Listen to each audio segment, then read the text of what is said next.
இன்னைக்கு வெட்னஸ்டேங்க. அப்பாவுக்காக ஸ்பெஷலாக நம்ம சமைச்சிருக்கோம். ஆட்டோட குடலை வாங்கி நானே சுத்தம் பண்ணி நான் குடல் குழம்பு செஞ்சிருக்கேன். ஆட்டோட குடலை சுத்தம் பண்ணதை ஷார்ட்ஸில் ஷேர் பண்ணிக்கிறேன். அவசியம் பாருங்க, சூப்பராக இருக்கும். இப்போ இந்த குடல் குழம்பு செஞ்சதையும் நான் வீடியோவாக போட போகிறேன். வீடியோவில் செக் பண்ணி பாருங்க. இப்போ எஸ்டேல் அரிசியை வடித்து வச்சுருக்கோம். ஆட்டு குடல் குழம்பு 1 மணி நேரமாக க்ளீன் பண்ணதுனால இந்த ஒரு குழம்பு மட்டும்தான் எங்களால் செய்ய முடிஞ்சது. சாப்பாடு பரிமாறலாம்.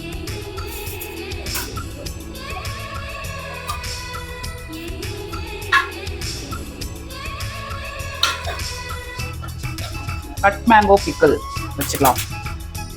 அப்பா இது வரைக்கும் குடல் குழம்புலாம் சாப்பிட்டுக்க மாட்டாருன்னு நினைக்கிறேன். இப்போதான் ஃபர்ஸ்ட் டைமாக இருக்கும்.